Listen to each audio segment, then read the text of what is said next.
اسرائیل میتونه همیشه ادعا بکنه و نشون بده که مورد تهدید جمهوری اسلامی بوده، جمهوری اسلامی عملیات ایذایی علیهش کرده. از 40 چند سال پیش اولینش حمله به مرکز دیپلماتیک یا سفارت اسرائیل در تهران بودش. سفارت یک کشوری جزو خاک اون کشور حساب میشه و حمله بهش یه اقدام جنگی یا کازوس بلی به قول. بنابراین از اون موقع هم خب میدونید بارها جمهوری اسلامی آشکارا گفته که ما فلان کس رو مسلح کردیم که اسرائیل رو بزنن، حماس، حزب الله، هوتی و غیره. و الان هم میگن که ما هوتی ها رو مسلح کردیم با موشک های خودمون برای که بسازن. یعنی اسرائیل با سادگی میتونه نشون بده که در حالت جنگ هست با جمهوری اسلامی و این جنگ رو جمهوری اسلامی شروع کرده. این کوششی است از داخل رژیم که سالهاست ادامه داره برای اینکه ایران رو تبدیل بکنن به یک کشور تحت قیمومیت آمریکا. عملا میدین برجام یه نمونهش بود. به پیامشون با آمریکا همیشه این بودی که بذاریم ما در داخل ایران هر کاری دلمون میخواد بکنیم. به قول آقای ظریف ما جور دیگه ای میخوایم زندگی بکنیم. در خارج به منافع شما کاری نداریم، حرف شما رو گوش میدیم و هر وقت هم لازم بوده باتون همکاری کردیم. مثلا در حمله آمریکا به عراق جمهوری اسلامی همکاری بسیار نزدیکی کرد با ارتش آمریکا. نیرونیایی که الان هنوز در این رژیم کار میکنن میگن خب یه سال دیگه آقای خامنه‌ای هست، 2 سال دیگه هست، 3 سال دیگه هست. بالاخره نمیشه که همینجور یا علی غرقش کن ما هم روش ادامه بدیم. یه عده دیگه هم که طرفدار چطور مستعمره شدن ایران هستن اونا هم میگن آیا شایسته یه ملت بزرگ تاریخی است که تونست از دوران نمیدونم اوج استعمار جون سالم به در ببره با 1000 کلک و درفد بالاخره مستعمره نشد. حالا بیاین در قرن 21 بشه مستعمره یه قدرت خارجی.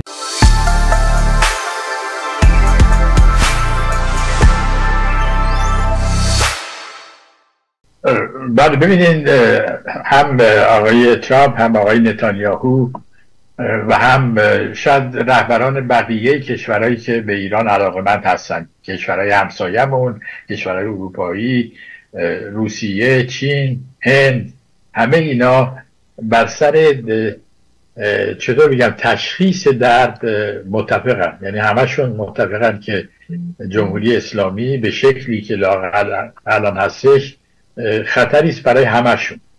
منتها میدونید درجه این خطر البته فرق میکنه.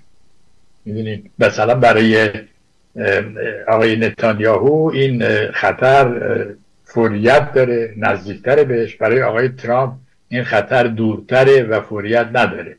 یعنی مثل پزشکان مختلفی که بر سر یه تشخیص یه بیماری نظرات مختلف دارن، اینجا نظرات مختلف است. اختلافی که وجود داره بر سر از بین بردن این خطره یا علاج این بیماری هستش. آقای نتانیاهو معتقده که باید همه چطور بگم درمانهای قابل پیشبینی رو نگه داشت، از جمله اقدام نظامی مجدد اگر لازم باشه. آقای ترامپ میگه که اولویت رو بدین به چطور بگم طب گیاهی، یعنی سعی بکنیم اگر بشه از طریق دیپلماسی و بدون جراحی این خطر رو رفع بکنیم، این بیماری رو درمان بکنیم. ترجیح من این است. یعنی بر سر متدهای علاج بیماری اختلاف هنوز بینشون است، ولی اینجا یه مسئله بود سومی است که باید در نظر بگیریم و اون این است که در داخل ایران الان 2 حرکت متضاد داره شکل میگیره. یه حرکت میخواد ایران رو در حالت جنگ نگه داره و این بیماری رو حفظ بکنه و بهانه‌ای بده به دست اونایی که میگن یه جراحی لازمه و میدین این کاملا هر روز میبینیمش. یه گروه دیگه ای دارن سعی میکنن که اون تز طب گیاهی آقای ترامپ رو بپذیرن و بین اینا اختلاف هستش. بنابراین یک کمی باید صبر کنیم که اولا این نبرد داخلی در جمهوری اسلامی به چه شکلی در میاد. در حال حاضر اینجوری که به نظر من میاد این است که هواداران ادامه وضع موجود یا بدتر کردن وضع موجود، یعنی دادن بهانه برای حمله به ایران، اینا در حال رشد هستن در حال حاضر. بعد از یه چند روزی که عقب نشینی کرده بودن دوباره اومدن و این مطلب خیلی جالب یکی از مشاوران آقای پزشکیان به اسم کابیز مهدیزاده خیلی خوب گفته. میخواین براتون بخونم یه قسمتی از صحبت. بفرمایید. عده‌ای بار دیگر نمایش همیشگی را آغاز کردند. ضد مذاکره و خواستار ادامه روش‌های گذشته است. ولی در 12 روز جنگ غیبشون زده بود. یه منظورش تا خود آقای خامنه‌ای هم ازش. ولی ردشان را از ویله‌های شمال و دماوند و مخفیگاه‌های دیگه میشد پیدا کرد. حالا دوباره آفتابی شدن، ناگهان ایرانی شدن، به محض عبور از بحران به تنظیمات کارخانهشون برمیگردن. یعنی این یه عده‌ای هستن که میخوان در به همون پاشنه بچرخه و در نتیجه عملا کمک میکنن به تز آقای نتانیاهو که ما نیازمند اقدام نظامی دیگری علیه جمهوری اسلامی هستیم. یا آقای قالیباف که میگه ما 500 تا اسرائیلی رو کشتیم و این تازه شروعشه. اینا میخوان وضع پیشین ادامه پیدا کنه، یعنی هیچ درسی نگرفتن. ولی از طرف دیگه کسانی هم هستن که مخالف این نظر هستن، میخوان یه جوری جمهوری اسلامی رو از این بنبست بیارن بیرون و جلوی حمله مجدد به ایران رو بگیرن. ولی اونا هم حرفشون در رو نداره، برای که هنوز کاملا خودشون رو از ایدئولوژی خمینی‌گرایی، از این مسئله این که امت باید نمیدونم مهمتر از ملت بشه، از این حرفا هنوز نبریدن. و متاسفانه میدونید ما در لرستان یه رقص داریم به اسم رقص دو دستماله، نمیدونیم شنیدین یا نه، که رقاص با یک دستمال که بهت نشون میده دعوتت میکنه که بیا من دوستت دارم، یه دستمال دیگه میگه برو گم شو میزنم میکشم. این رقص دو دستماله جمهوری اسلامی رو به بنبست کشونده. ولی به هر حال صداهای کم و بیش خردمندانه داره بلند میشه. صحبت‌هایی که اخیراً علی اکبر صالحی وزیر خارجه پیشین کرد که رئیس سازمان اتمی بود نشون داد که فهمیده که این توبه میری از اون توبه میری ها نیست.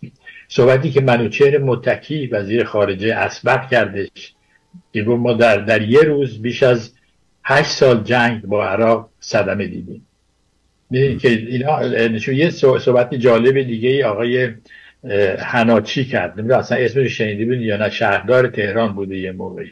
این تجزیه تحلیل فوق‌العاده خوبی کرد از اوضاع کنونی و نشون داد که برای این راهی که تا حالا اومدین راه غلطی است و اگر ادامهش بدین به فجایع بیشتری برای ایران خواهد انجام. یه آقای دیگه که نویسنده است، همین آقای هاشمی تبا، میگه چطوره که مأموران ما محل اقامت سرداران و سیاستمداران ما رو نمیدونن ولی اسرائیل میدونه. چطوره که الان رهبران ما تبدیل شدن مثل چریکایی که مخفی زندگی میکنن، هر شب باید خونهشون عوض کنن یه جای دیگه بخوابن. این در کشور خودشون حالت چریکای بیگانه رو پیدا کردن. یعنی این صداها هم هستش، برای که میدونید به هر حال هستن خیلیا که ایران رو دوست دارن، اشتباهی رفتن در این رژیم و الان دارن به خاطر ضرورت متوجه میشن. و من فکر میکنم که در حال حاضر ما به طرف یه تصویر خوبی داریم میریم، برای اینکه اون فرقه ادامه دهنده مثلا راه گذشته داره در اقلیت میفته در داخل همون اردوگاه خودش. مثلا یه بیانیه انتشار دادن با امضای 102 مدرس حوزه علمیه قم که همه آخوندهایی هستن که از بیت رهبری بودجه میگیرن. ولی فراموش نکنین که در حوزه علمی قوم بیش از 4000 مدرس هستن. می‌ایستد 2 نفر از اینا اومدن، اونم اشخاصی که مشکوک هستن.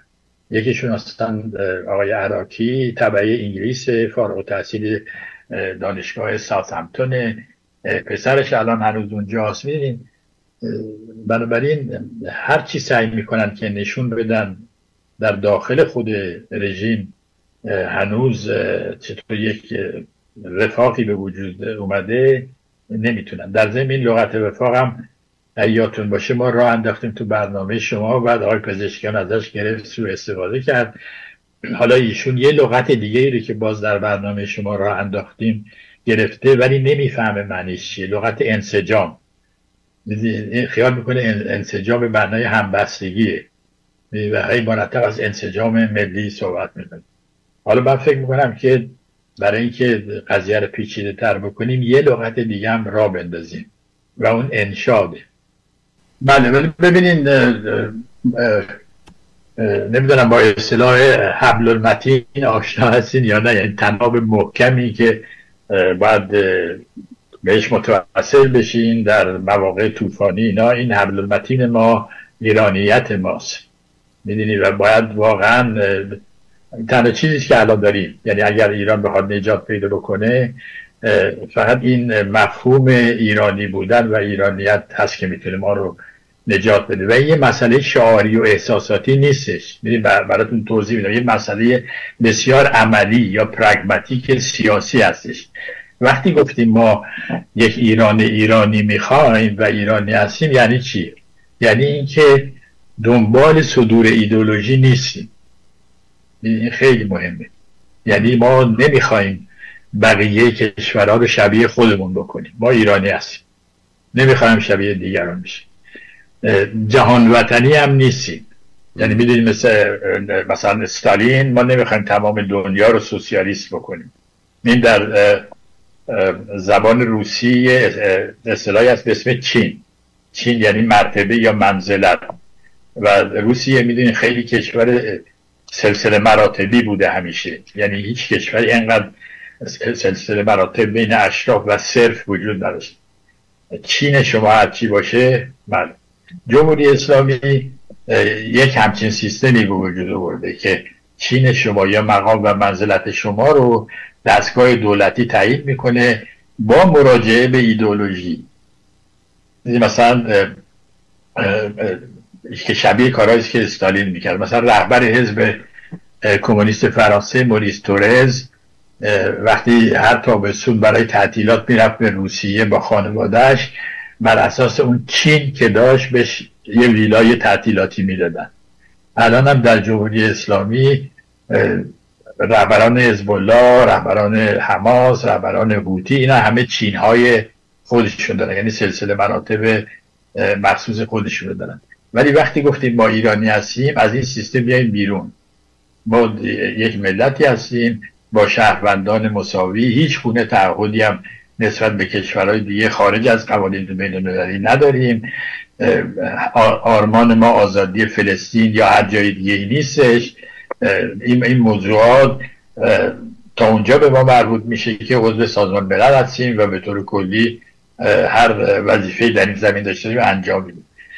بنابراین بیاین دور این حبل المتین ایرانی بودن یک تفاهم ملی درست کنیم. این تفاهم ملی هم به معنای یکسان شدن نیستش، برای اینکه ایران خوشبختانه همیشه یک فرهنگ متنوع داشته، همیشه در این زمینه بوده و اینو نشون بدیم به دنیای خارج که این روند، این گرایش تاریخی داره شکل میگیره، داره نیرومند میشه، داره پایگاه‌های خودشو در داخل ایران تقویت میکنه و قادر خواهد بود که ایران رو از بنبست کنونی بیاره بیرون و قادر خواهد بود که این بیماری رو که شما ازش میترسین درمان بکنه. این کار تنها کاری است که به اصطلاح میهن پرستان میتونن این روزها انجام بدن.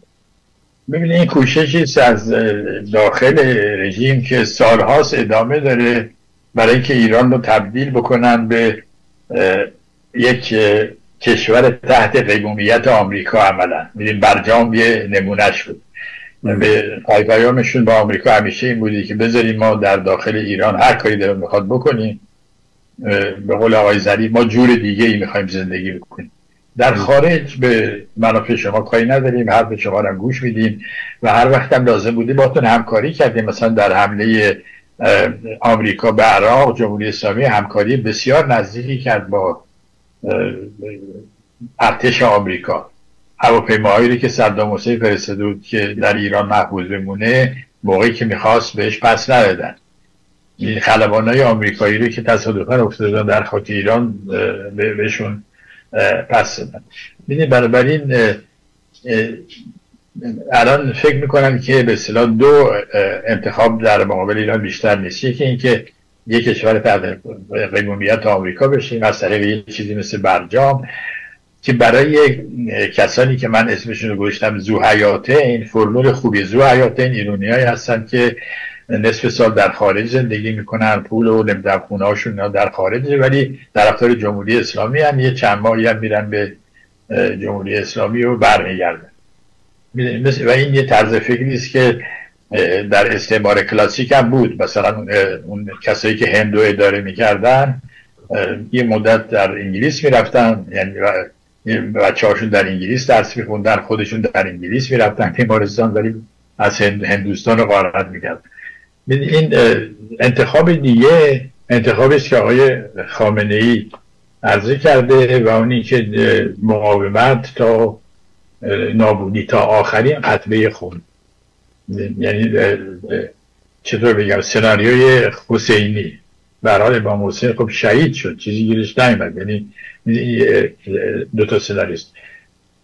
مردم ایران دنبال یک سناریوی سومی هستند و الان با رو آوردن به ایرانیت و فکر ایرانی بودن میخوان این سناریوی سوم رو به اجرا در بیارن. حالا این دیر و زود داره ولی سوخت و سوز نداره و خوشبختانه هر روز که میگذره عده‌ای هم از هواداران اونایی که ایران رو تحت قیمومیت آمریکا میخوان، هم از اونایی که دشمنی با آمریکا رو تا نابودی ایران به اصطلاح تبلیغ میکنن، از هر دو طرف ریزش شروع شده به طرف ایرانی بودن. برای که به هر حال انسان عقل داره، انسان فکر میکنه. ایرانیایی که الان هنوز در این رژیم کار میکنن میگن خب یه سال دیگه آقای خامنه‌ای هست، 2 سال دیگه هست، 3 سال دیگه هست. بالاخره نمیشه که همینجور یا علی غرقش کن ما هم روش ادامه بدیم. یه عده دیگه هم که طرفدار چطور مستعمره شدن ایران هستن، اونا هم میگن آیا شایسته یه ملت بزرگ تاریخی است که تونست از دوران نمیدونم اوج استعمار جون سالم به در ببره، با 1000 کلک و درفد بالاخره مستعمره نشد، حالا بیاین در قرن 21 بشه مستعمره یه قدرت خارجی. این بزرفشانی این افکار شده و وقتی یه فکری بزرفشانی میشه به هر حال نتیجه خواهد داد. من بسیار بسیار مطمئن هستم که مردم ایران، ملت ایران اجازه نخواهند داد که هیچ کدوم از این دو سناریو اجرا بشه. به فرض اینکه هم مذاکرات صورت بگیره، یه برجام دوم هم امضا بشه و اینا، باز از آنجا که همچین سناریویی مورد قبول ملت ایران نیست موفق نخواهند شد. اینو باید به گوش آقای ترامپ هم برسونیم.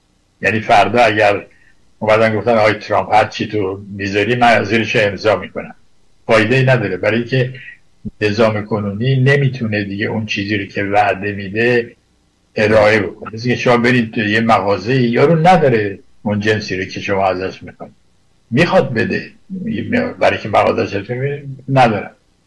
یعنی سیاست خارجی هر دولتی ادامه سیاست داخلیشه و اگه پایگاه داخلی نداشته باشین، هر وعده‌ای به قدرت خارجی بدین هیچ فایده‌ای نداره، برای که نمیتونین اون چیزی که وعده دادین تحمیل بدین، تحویل بدین. و باز اینم میدونین دارم سعی میکنم پیدا کنم، باز در داخل خود ایران این موضوع الان داره مطرح میشه که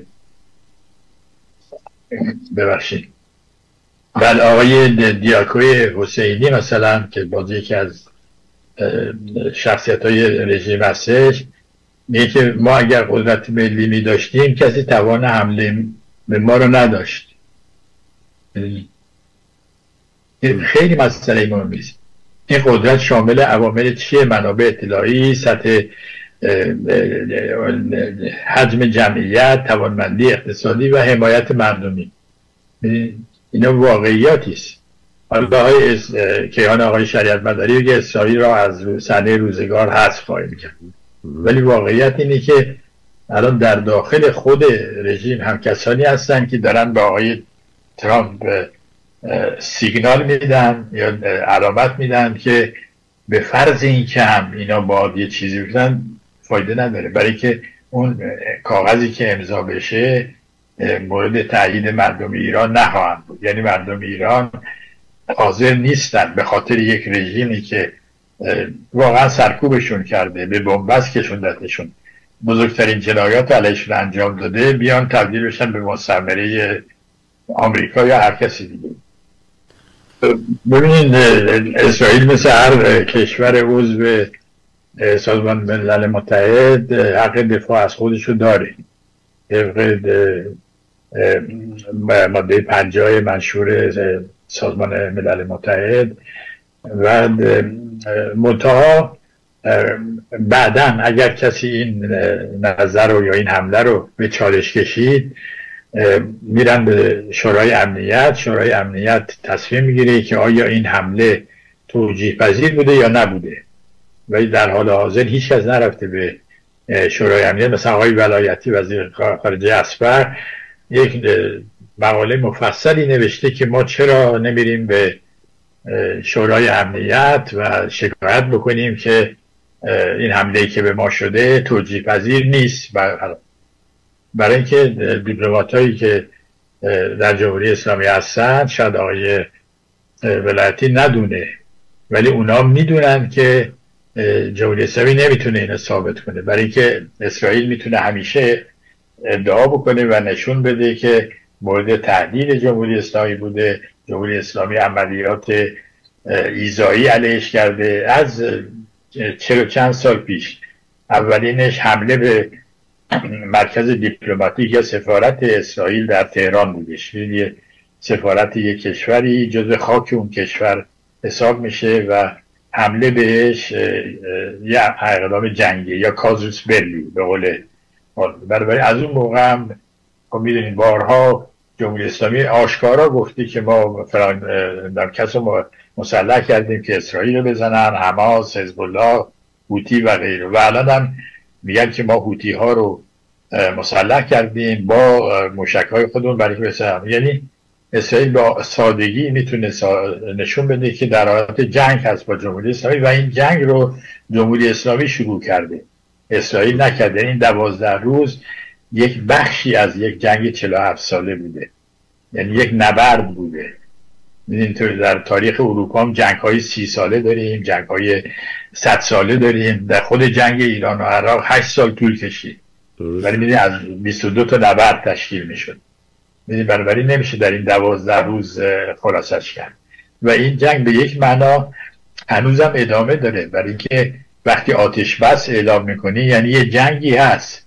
اگه جنگی نباشه که آتش بس اعلام نمیکنی، ولی آتش بس که اعلام میکنی یعنی در حال جنگ هستیم، ولی فعلا آتش بس. برای خود جمهوری اسلامی قبول کرده که در حال جنگ هست، نمیتونه به یک من همینطوری بی جهت مورد حمله قرار گرفتن. در مورد هوتی‌ها هم به هر حال فقط اسرائیل نیست که در خطره. الان چین در حدود 10% از صادراتی رو که از طریق باب المندب و دریای سرخ میکرد مجبوره که بفرسته از طریق دماغه امید نیک و با هزینه فوق‌العاده. مصر مقدار زیادی ضرر کرده برای اینکه رفت آمد در کانال سوئز اومده پایین. دزدان دریایی سومالی خیلی ناراحتن برای اینکه اونا به دزدی دریایی معمولیشون نمیتونن تو این شلوغی ادامه. یعنی واقعا نمیدونم، ولی خود شما خوب گفتین جمهوری اسلامی اصلا گیجه، مثل یک غول زخم خورده ای است که ناگهان فهمیده که خودشو بزرگ زیادی دیده ولی پاهاش گلیه، از نفس افتاده، نمیتونه جایی بره و نمیدونه کجا بره و چون با این به اصطلاح گزینه شمشون یا سامسون که داشته، میدونی سامسون وقتی کور شد شروع کرد به هر طرف زدن، به در و دیوارش، به این ور میزنه به اون ور میزنه که شاید یه ذره مثلا عمرش رو طولانی کنه ولی دیگه نمیشه. یعنی میدونیم یه کشوری رو برای یه مدتی میشه در وضع غیر عادی نگه داشت، برای همیشه نمیشه، برای تو چند هفته میشه. یعنی این وضع موجود یه وضع متزلزلی هستش. حالا چجوری این تزلزل پایان پیدا میکنه برخلاف نظر آقای پزشکیان با انسجام نیست. اگه بره بفهمه انسجام یعنی چی. بل من موافق با تشکیل دولت در تبعید نیستم، برای اینکه میدونی اگر این مد شد در آینده هم هر رژیمی در ایران سر کار باشه مخالفانش میتونن بیان بگن که ما دولت در تبعید تشکیل دادیم. دولت در تبعید موقعی تشکیل میشه که یک کشوری در اشغال بیگانه باشه، مثلا جنگ جهانی دوم دولت‌های در اروپایی که در اشغال آلمان نازی بودن دولت‌های موقت تشکیل، البته همشون نه، مثلا لهستان تشکیل داد، فرانسوی‌ها تشکیل ندادن، یه دوگل بود رهبری مقاومت داشت ولی به شکل دولت عمل نمی‌کرد. در الجزایر هم دولت به اصطلاح در تبعید تشکیل داد ولی موقعی که به اصطلاح جبهه آزادی بخش فلسطین یه بخشی از خاک الجزایر رو اشغال کرده بود و در اونجا تشکیل داد. به هر حال این مسئله حل نمی‌کنه. می‌دونیم اون چه ما الان لازم داریم یه نشون بدیم به دنیا که یک همبستگی ملی، یک چطور بگم تفاهم بزرگ ملی وجود داره و این کارو میشه در خارج انجام داد. یعنی یک چطور بگم ساخت و سازی که مثل یک پارلمان عمل بکنه، نه مثل یک دولت. چون دولت تعاریف مختلفی داره، وظایف مختلفی داره، دولت یه جور دیگه‌ای باید عمل بکنه، ولی یک به اصطلاح پارلمان ملی که همه نیروها درش حضور داشته باشن میتونه خیلی موثر باشه به نظر من. ولی در این باره واقعا باید خیلی فکر بکنیم، خیلی دقیق باشیم. شبیه این کار رو در مورد سوریه انجام دادن، مثلا فرانسوی‌ها دولت در تبعید سوریه رو به رسمیت شدن ولی نتیجهش دیدیم که واقعا خوب نبود. اون وقت میفتی شما دولت در تبعید که تشکیل دادین یک عده از کشورها میشناسنتون، یه عده نمیشناسنتون، باز خودش باعث اختلاف و اینا میشه، در حالی که ما میخوایم همه این دولت‌های خارجی که به ما نگاه کنن ببینن که روی کار اومدن ما، یعنی نه شخص من، روی کار اومدن ایران و ایرانیت به نفع همه شونه. یعنی نمیخوایم بیفتیم توی جنگ قدرت ها، مثلا چینیا بگن اینا رو نمیدونم، مثلا کانادا به رسمیت شناخته و اینا دشمن ما هستن، بعد برزیل یه چیزی، وارد این جریان نشید. ولی یه پارلمان که تازه حالا اونم لازم نیست به پارلمان بهش بگیم، یه باهماد یا هر چی بخوایم بگیم که تصویر واقعی ایران امروز رو به دنیای خارج نشون بده. این تصویر واقعی چیه؟ که اینکه ایدئولوژی خمینی‌گرایی در حال از بین رفتن، ایدئولوژی های جهان وطنی دیگه هم ریشه‌ای ندارن در ایران. بنابراین گزینه‌ای که در حال حاضر وجود داره گزینه بازگشت به پادشاهی مشروطه ایرانه که الان گزینه برتر هستش، رو به بالا هست، ولی همچنان نیازمند ترغیب نیروهای دیگه به طرف خودش هست. وقتی از بیرون نگاه میکنیم و بایستی کمک بکنیم که این گزینه بیا سر رقص دو دستماله هم دیگه کار نمیکنه. بارها امتحانش کردیم، همه ازش ضرر کردن، روسیه هم ازش ضرر کرده، چین هم ازش ضرر کرده. بنابراین سعی نکنیم یه چیزای عجیب غریبی به اصطلاح اختراع بکنیم و به خصوص هرچی پای خارجی کمتر باز بشه به زندگی سیاسی ما به نفعمونه. اگه یادتون باشه من مخالف این بودم که بریم به خارجی ها، دولت خارجی بگیم مثلا فلانی رو بیرون کنین، نمیدونم یا فلانی رو تحریم بکنین و وارد این کارا نشیم. ما میخوایم به دنیای خارج بگیم که یه راه حل مفید، جدی، مسالمت آمیز برای ایران هست. رهبرش هم رضا پهلویه، حالا رضا شاه دوم به نظر من، یا والا حضرت، یا هر چی میخواین بگید. حالا خود چه خوشتون بیاد چه خوشتون نیاد، چون گزینه دیگه ای نیست، کمک کنین ببینیم این گزینه موفق بشه یا نه. یه چیز خیلی روشنی، دشمن کسی هم نیستین. رضا پهلوی هم هیچ وقت نگفته کسی رو میخوایم حذف کنیم، برعکس اگه کسی رو حذف کرده پادشاهی خواهان شدید و لحن بودن، یعنی افراطیون پادشاهی رو حذف کرده. بقیه از روز اول، از همون موقعی که ایشون یه جوونی بود من برای اولین بار دیدمش، همش صحبتش این بود که من وظیفه‌م اینه که به مردم ایران بگم من در خدمتتون هستم، اگر میخواین برگردین به یک نظام قانونی، به یک میراث فرهنگی ملی خودتون، یعنی مشروطیتتون، برای هر مدتی من حاضرم و هنوزم حاضر هستم. و تا موقعی که گزینه‌های دیگه مطرح نشده، به نظر من کمک کردن به این گزینه عاقلانه است. مسئله احساساتی هم نیست، واقعا مسئله عملیه. یعنی شما اگر الان به این گزینه حمله بکنین، گزینه دیگه آقای خامنه‌ای و همین بساطی که هستش، فعلا چیز دیگه نگاه نکنین. یعنی هر کس الان نمیدونم باید برای خودش تصمیم بگیری که از این دو دری که بازه کدوم یک از این درها بخواد وارد بشه. همه آزاد هستیم، کسی ما رو مجبور نکرده.